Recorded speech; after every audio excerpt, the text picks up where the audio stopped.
सबको जय यीशु की। प्रभु यीशु क्रिस्त में प्यारे भाइयों बहनों, नवजीवन का संदेश इस शीर्षक के अंतर्गत प्रतिदिन का ईश्वर का जीवंत वचनों को सुनने के लिए, समझने के लिए, उन वचनों के अनुसार जीवन बिताने की शक्ति, सामर्थ्य, कृपा, अनुग्रह मांगते हुए एक सुंदर आदर्श क्रिस्तीय जीवन बिताने की विशेष कृपा मांगने के लिए मैं आप सभी लोगों का हार्दिक स्वागत करता हूं।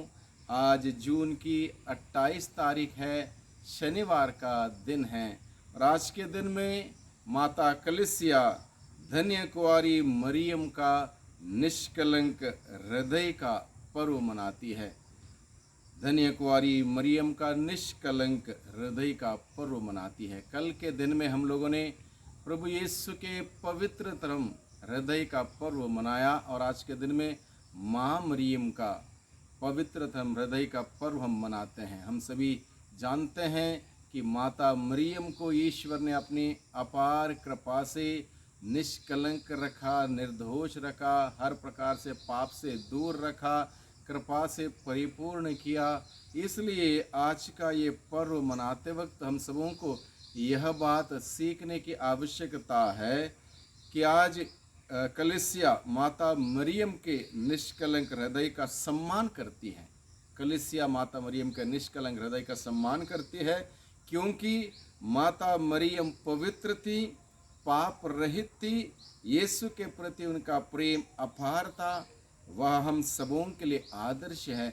इस उद्देश्य से इस पर्व को मनाया जाता है। माता मरियम हम सबों के लिए एक आदर्श है। यीशु से कैसे प्रेम करना है, कैसे पवित्र जीवन बिताना है, कैसे पाप से दूर रहना है।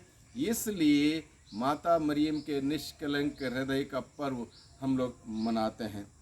मरियम के निष्कलंक हृदय का सम्मान करना यीशु के ही हृदय का सम्मान करने जैसा है। माता मरियम के निष्कलंक हृदय का सम्मान करना यीशु के ही हृदय का सम्मान करना जैसा है, क्योंकि माँ मरियम के दिल में प्रभु यीशु पूर्ण रूप से समाये हुए थे। माता मरियम के दिल में प्रभु यीशु मसीह पूर्ण रूप से समाये हुए थे। ईश्वर का वचन उन्होंने अपने दिल में संजोए रखा।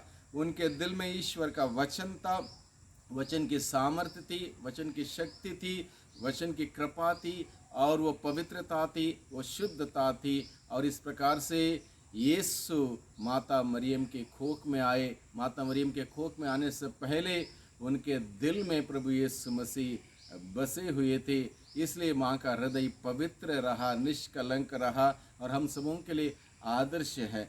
आज के दिन में हम सबों को इस पर्व को मनाने के संदर्भ में सीखना चाहिए कि हम सभी यीशु को ना खोएं, यीशु को ना खोएं। हम आज के सुसमाचार में देखते हैं यीशु मसीह 12 साल की उम्र में यरूशलेम के मंदिर में खोया हुआ था और उसके बाद यूसुफ ने, मरियम ने उनकी खोज की। यात्रा करते हुए हम भी हमारे जीवन में यीशु को खो सकते हैं अगर हम लोग ईश्वर के मूल्य सिद्धांतों से हटकर जीवन बिताएंगे, प्रभु के मर्जी के खिलाफ जीवन बिताएंगे, पाप में पड़ेंगे, बुराई में पड़ेंगे, बुरे कार्य करेंगे। निश्चित रूप से यीशु हमारे जीवन से अलग होंगे और हम यीशु से अलग होंगे। यीशु को खोने का अनुभव होगा और यीशु के बगैर हम कुछ भी नहीं हैं, कुछ भी नहीं कर सकते। इस बात को हमें जानना समझना होगा। इसलिए यीशु को ना खोएं। दूसरी बात, आज के दिन में हम सबों को सीखने की आवश्यकता है। अगर किसी कारणवश मानवीय दुर्बलता के वजह से किसी प्रकार के पाप में पड़ते हुए यीशु को खो भी दिया, तो हम निरंतर उसकी खोज में लगे रहें, यानी कि पश्चाताप करें, अच्छा पाप स्वीकार करें, अपने दिल को, मन को शुद्ध रखें, पवित्र करें और प्रभु के उस पवित्र जीवन को जीते हुए प्रभु की महिमा करें, यानी कि यीशु की खोज में लगे रहें। माता मरियम और यूसुफ ने जैसे उनका पता चला कि यीशु खोए हुए हैं, वो खोज करते हुए मंदिर यरूशलेम जाते हैं, वहाँ पर उसको पाते हैं। हम भी खोज करें। ये हो ही नहीं सकता कि हम निष्कलंक जीवन ही बिताएंगे। कहीं ना कहीं, कभी ना कभी मानवीय दुर्बलता की वजह से गलती कर बैठेंगे। इसलिए हमें तुरंत वहाँ पर पाप के लिए पश्चाताप करना है और पश्चाताप करते हुए, अच्छे पाप स्वीकार करते हुए प्रभु की खोज में लगे रहना ज़रूरी है। तीसरी बात, आज के दिन में हम लोग हम लोगों को सीखना चाहिए यीशु से बेहद प्यार करें। जैसे माता मरियम ने ईश्वर से बेहद प्यार किया, यीशु से बेहद प्यार किया, हम भी यीशु से बेहद प्यार करें, उसका वचन सुने, प्रार्थना में समय बिताएं, प्रार्थना करें, अपने जीवन को पवित्र करें, अपने परिवार को पवित्र करें, यीशु से बेहद प्यार करें। चौथी बात हम सबों को सीखनी है, यीशु के वचन, मूल्य तथा सिद्धांत हमारे दिल में संजोए रखें। जिस प्रकार से माँ मरियम ने ईश्वर के वचन को अपने दिल में संजोए रखा, ईश्वर की बातों को अपने दिल में संजोए रखा, हम भी ईश्वर की बातों को, वचनों को अपने दिल में संजोए रखें। किसी प्रकार से दुनिया की बातें, लोगों की बातें, नकारात्मक की बातें अपने दिल में, दिमाग में ना रखें। ईश्वर की बातों को रखें, जो सकारात्मक है, वो हमें जीवन दे सकता है, हमें आध्यात्मिक जीवन में आगे बढ़ा सकता है।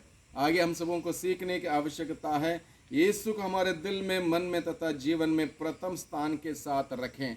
यीशु को अपने दिल में, मन में प्रथम स्थान दें। यीशु ही सर्वोच्च है, सर्वश्रेष्ठ है और सर्वोच्च स्थान प्रभु यीशु को दे अपने जीवन में। हमारे जीवन रूपी गाड़ी सही दिशा में आगे बढ़ेगी।